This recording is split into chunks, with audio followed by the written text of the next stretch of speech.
सड़िया राजा जी अरे कि ब्लाउज को करिया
मुर्गी तो भैले ना हुई पहले हरियर की आउती देखिए व्यास ध्यान से। अरे माँ को कहीं देखिए कहाँ कहाँ घर है आपका?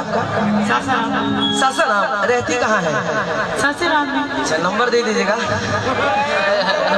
अच्छी है। क्या नाम है आपका मैडम? मधु। मधु एगो मधु और ही रहे। ठीक है मेरे को बात याद दिलेनी हाँ वो बहुत आज काहे नजरिया चुरावत रू राज दिलवा में कौन छुपावत रू आज हमरा के अपन तू मानत नहीं खू भुला गलो ऐसे जैसे जानत नहीं खू नहीं है याद है वो।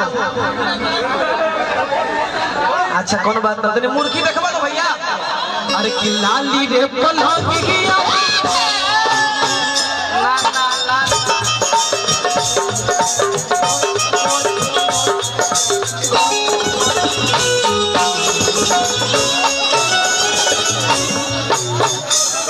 ना प्यास ना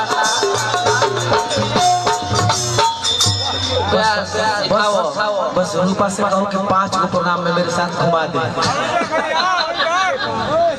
रूपा तो मेरी जान है ये है मेरी किडनी है। आइए ना आप। अरे आवाज सनी लियोनी आवा बड़ा रेड मरले बाड़ू हो जाना तरू हम मैच कर रही थी ना तोहरे के डीजे पर डांस कर जब चौका लगे तब मार रुआ बड़ी बात हो गलिया पर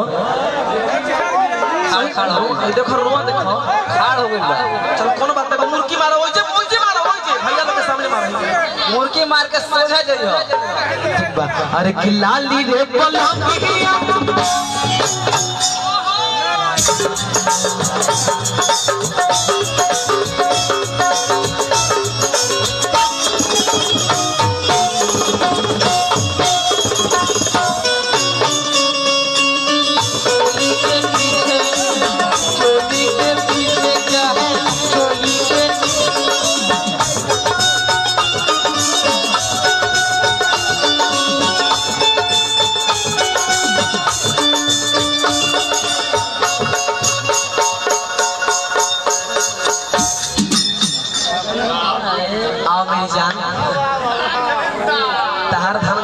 श्रोता होगी खास तौर से भैया लोग आगा मारा आगा देखो सही सॉन्ग को मार देबो तो खुद हाला कवर जाए कहे कि थोड़ी पड़ेगा जी सीरियस मारेगा हां एकदम तैयार है वाह वाह रे गुमरा वाह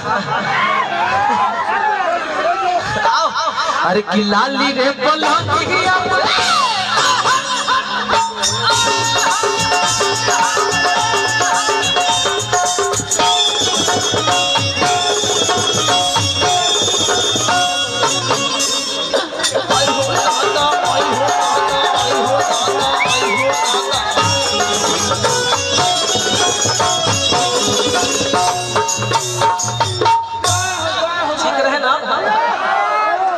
मजा आई लेकिन जब भेड़िया जाके मरनी होता वही मजा हम जाना तो नहीं तो उन्हीं के मार के हम रूपा आओ तो रूपा तेरी जान है राजा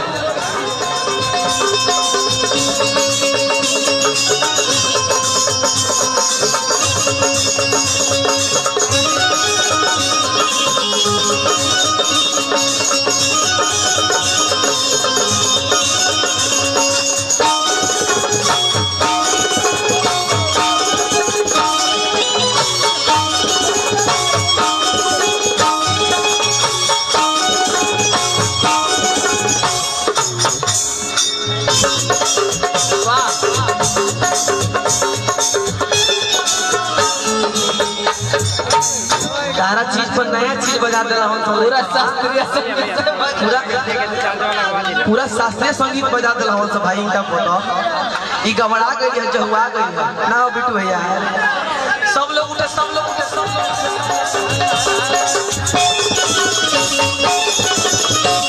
आए हाय आए हाय आए हाय आए हाय आए हाय कोरोना टीका किया बोए